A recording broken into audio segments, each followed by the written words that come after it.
दो बच्चों में आपस में झगड़ा हो गया। तो माँ ने कहा, जब मोहन उनके पास रोते हुए पहुंचे, इसने मुझे मारा, तो माँ ने कहा कि तुम भी एक मार दे। तो मोहन ने कहा कि माँ तू ऐसा सिखाती है, इसने मुझे मारा तो मैं भी इसे मार दूं। तुझे तो ये चाहिए कि तू इसे भी समझा कि भाई मारना अच्छी बात नहीं है, गाली देना अच्छी बात नहीं है। छोटा बच्चा अपनी माँ को समझाता। माँ ने कहा बेटा तू सही कहता। माँ के संस्कार बच्चों पर कैसे जाते हैं? देखो, पुतलीबाई का एक नियम था। किसका? पुतलीबाई कौन थी? महात्मा गांधी की माँ। उनका एक नियम था। क्या नियम था? बरसात के दिनों में जब तक सूरज ना दिखे तब तक भोजन नहीं करेंगे। क्या? बोलो जोर से। सूरज ना दिखे। कब नहीं दिखेगा सूरज? अभी अपने यहां पर बारिश हुई तो 2-2 दिन भी सूरज नहीं दिखा, 3-3 दिन भी सूरज नहीं दिखा। उन्होंने ही संकल्प कर रखा था सूरज ना दिखेगा तो मैं भोजन नहीं करूंगी। मोहन पर वो संस्कार ऐसे पड़े कि जीवन में उन्होंने भी अपनी माँ की तरह बहुत सारे उपवास करके, अनशन करके और देश को स्वतंत्रता के लिए बड़ा काम किया। बच्चों, कोई व्यक्ति अच्छे रास्ते से चल करके कितना महान बन सकता है, ये गांधी जी के जीवन से सीखो।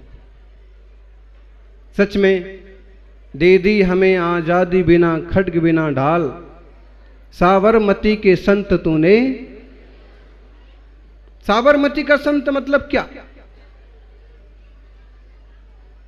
है? गुजरात में एक नदी बहती है जिसका नाम है साबरमती। उनका जन्म तो पोरबंदर में हुआ था, लेकिन उनको कहा क्या जाता है? साबरमती के संत। और नदी किनारे अहमदाबाद में उनका आश्रम रहा, जिसे बोलते साबरमती आश्रम। अभी जब गांधीनगर में चतुर्मास हुआ था हमारा पिछला, तो हम लोग साबरमती आश्रम भी गए। कई सारे उनके चिन्ह, कई सारी स्मृतियां। ये गांधी जी कहां भटक रहे?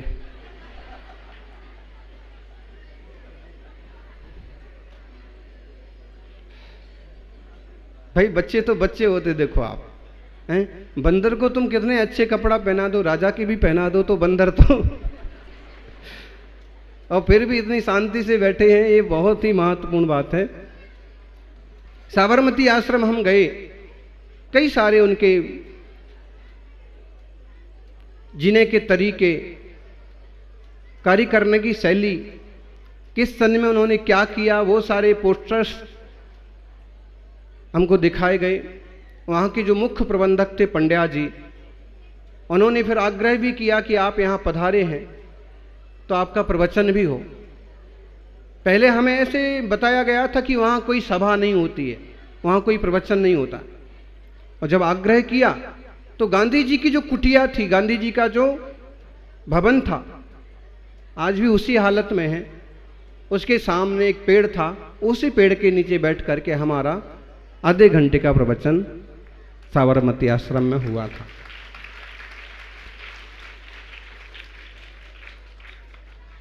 तब हमने उनसे पूछा कि कुटिया जो है हृदय कुंज, इसमें गांधी जी कहाँ बैठते थे? तो एक गद्दी लगी हुई थी, एक ऐसा डेस्क रखा हुआ था। बोले यहाँ बैठते थे। बाजू में एक पुराना थोड़ा सा टूटा चरखा रखा था। बोले चरखा चलाते थे, ये उनका असली चरखा है। बाहर एक चरखा रखा हुआ था, एकदम नया फ्रेश था। तो हमने कहा वो बोले लोगों को चलाने के लिए, जो ये प्रधानमंत्री राष्ट्रपति आते हैं ना, वो उनके चलाने के लिए है, क्योंकि ये पुराना है और ये टूट रहा है और इसको ज़्यादा करेंगे तो। और ये नेताओं को चरखा चलाना तो आता नहीं है, सिर्फ फोटो खिंचवाने के लिए होता है, इसलिए खींचतान में वो टूट जाएगा, इसलिए इसकी दूसरी प्रतिकृति रखी। हमने कहा ठीक। फिर कुछ बर्तन बताए, बोले ये भोजन करते थे। फिर हमने कहा कि ये तो उनका जो आसन है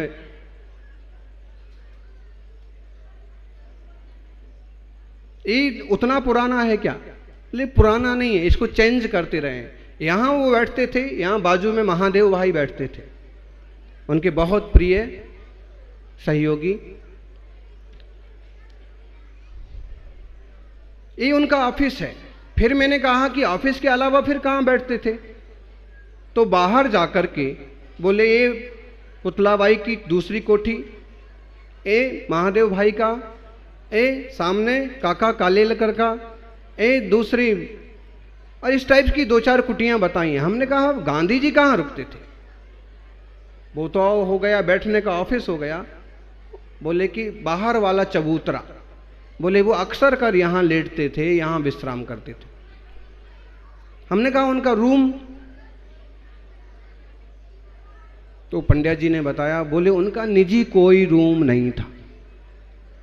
सुन लो, आज तो एक घर होता है, थोड़ा सा बच्चा पढ़ता लिखता है उसको भी अलग से रूम चाहिए। उनका अपना कोई निजी रूम नहीं था, वो ये बाहर कॉमन जगह में ही विश्राम करते थे, दाहलान में ही विश्राम करते थे। अपने नाम से उनने कोई कमरा बुक नहीं करा रखा था। सत्य और अहिंसा तो हम जानते हैं, लेकिन अपरिग्रह भी उनके जीवन में कितना बढ़ चढ़ के था, ये उसका उदाहरण हमने आपको दिया।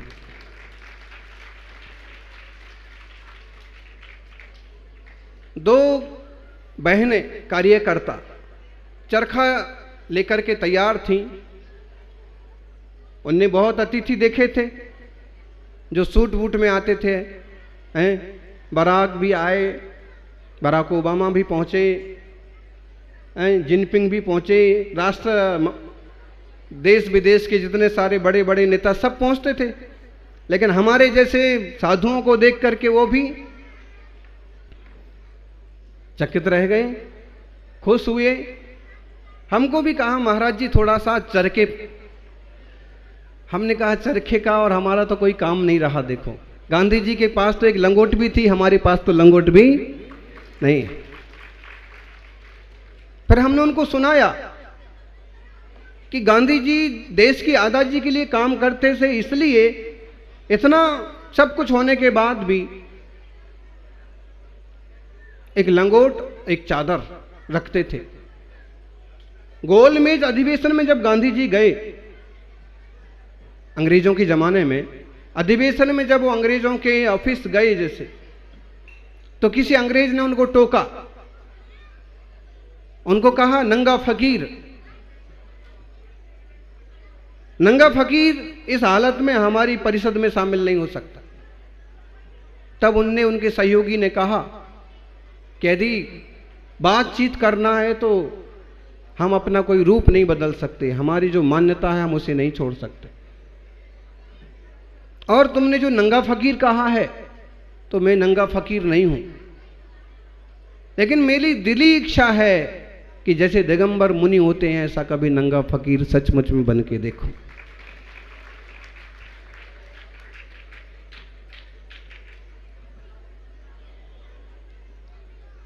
युवाओं, आज दुनिया ने स्वीकार किया है महात्मा गांधी को विश्व नेता। महात्मा गांधी के आदर्श सारी दुनिया में स्वीकार किए जाते हैं। लोगों की बात तो उनके ही घर में नहीं मानी जाती है, लेकिन गांधी एक ऐसे व्यक्ति हुए जो अमेरिका क्या, इंग्लैंड क्या, जो उनके दुश्मन रहे, उन देशों में भी आज गांधी जी की मूर्ति है, प्रतिष्ठा है। जीवन में कुछ ऐसा करो कि जिससे आपकी महिमा बढ़े, गरिमा बढ़े।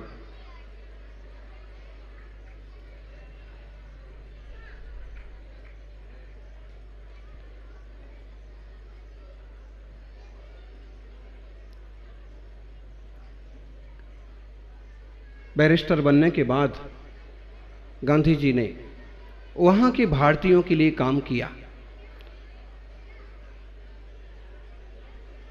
अमेरिका और इंग्लैंड में हमेशा गोरे और काले का भेद चलता रहा। उन्होंने उस चीज के लिए काम किया और उनके अधिकार उनको दिलाए। बाद में एक ऐसी घटना घटी, इंग्लैंड में रेत यात्रा करते समय काले लोगों को, भारतीय लोगों को थर्ड क्लास में जगह दी जाती थी, फर्स्ट क्लास में बैठने को नहीं दिया जाता था। और उन्होंने क्या किया, फर्स्ट क्लास का टिकट लिया और फर्स्ट क्लास डिब्बे में बैठे। कुछ अंग्रेज युवक पहुंचे और उन्होंने उनके साथ बदसलूकी की। तुम यहां कैसे बैठे हो, तुम काले यहां कैसे बैठे हो। पहले उन्होंने काफी सहन किया, समझाया मेरे पास टिकट है लेकिन तुम फर्स्ट क्लास में नहीं बैठ सकते हो, तुम्हें नीचे उतरना होगा, पीछे जाना होगा। उन्होंने कहा नहीं, ये अन्याय है, मेरे पास टिकट है और मैं फर्स्ट क्लास का टिकट लेके फर्स्ट क्लास में ही यात्रा करूंगा। नोक झोंक हो गई और उन बदमाशों ने उठा करके उनको नीचे धकेल दिया। नीचे पड़ते ही उनके मन में गजब की टीस पैदा हुई और तभी जैसे उन्होंने 1893 में ही एक संकल्प मन में किया कि जैसे इन लोगों ने मुझे गाड़ी से नीचे फेंका है, वैसे ही इन लोगों को मैं अपने देश से बाहर फेंक दूंगा।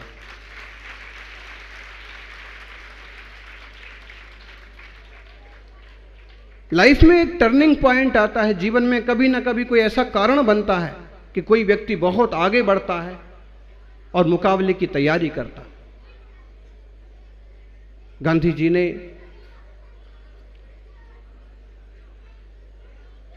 टॉल्स्टॉय और रस्किन के साहित्य और जीवन से जितना सीखा, उससे ज्यादा सीखा उन्होंने श्रीमद् राजचंद्र जी के जीवन से।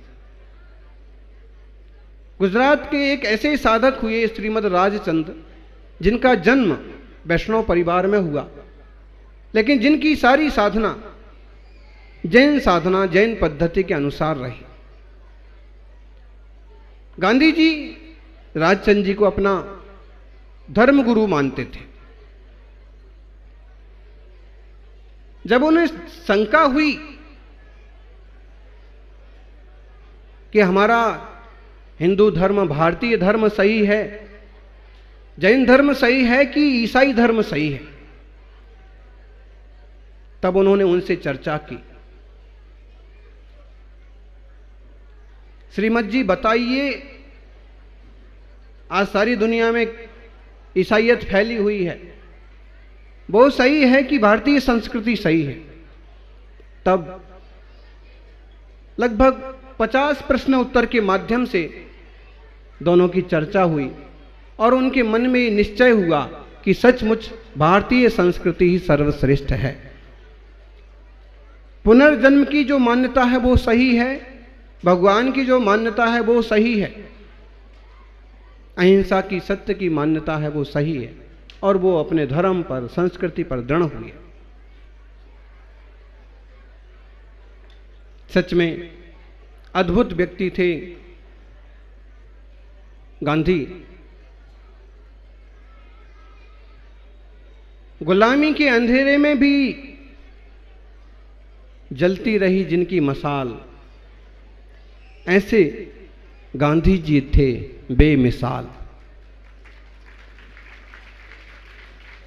आज भी कोई दूसरी मिसाल नहीं है कि हम कह सकें कि ये व्यक्ति उनके समकक्ष खड़ा हो सकता।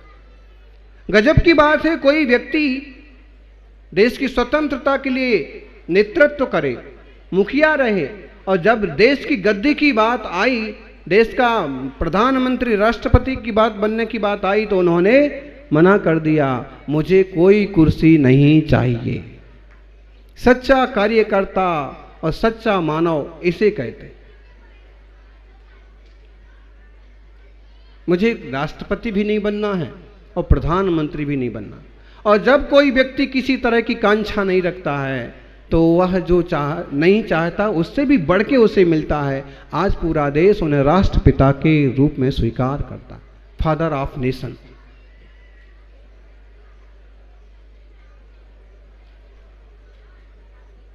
ध्यान रखिए, आपके विकास में केवल आपका हाथ नहीं होता है, माता पिता और शिक्षक का हाथ होता है। और माता पिता शिक्षक का जितना हाथ होता है, जीवन के आसपास के सहयोगियों का भी उतना ही हाथ होता। गांधी जी ने यदि विवाह किया था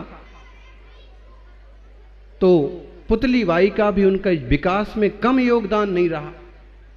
गृहस्थी की सारी जिम्मेदारी अपने माथे पर लेकर के उन्होंने गांधी जी को भरपूर आगे बढ़ने के अवसर प्रदान किए, उनके कदम से कदम मिला के चलाए। यहां तक कि जब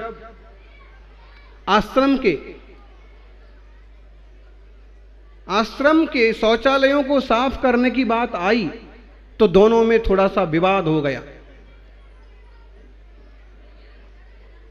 उनकी पत्नी कस्तूरबा, उनकी पत्नी का नाम क्या था? एक छोटी बच्ची भी कस्तूरबा बन के आई, इतनी सारी कस्तूरबा बैठी। देखो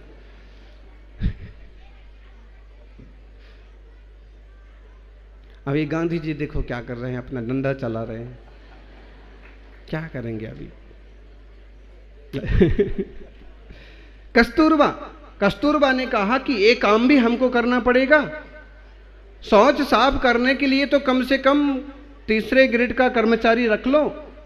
गांधी जी ने कहा नहीं, एक काम भी हमको करना होगा। उसने कहा एक काम हम नहीं कर सकते, हम वापस जाएंगे। गांधी जी ने कहा कि तुम्हें वापस जाना है तो जाओ, लेकिन ये काम भी हमको ही करना होगा। आखिर भारतीय संस्कृति में जो पति पत्नी के संबंध हैं, रिश्ते हैं, आत्मीयता है, वो अंग्रेजों जैसी तो है नहीं कि एक बार तू तलाक हुआ और तीसरी बार तलाक। इतना होने के बाद भी थोड़ी देर बाद कस्तूरबा वापस आई और कहा क्षमा करना, मैं आपके उद्देश्यों को जानती हूं, लेकिन ये इतना नीच काम भी और आप कहते हैं तो हम करने को तैयार हैं।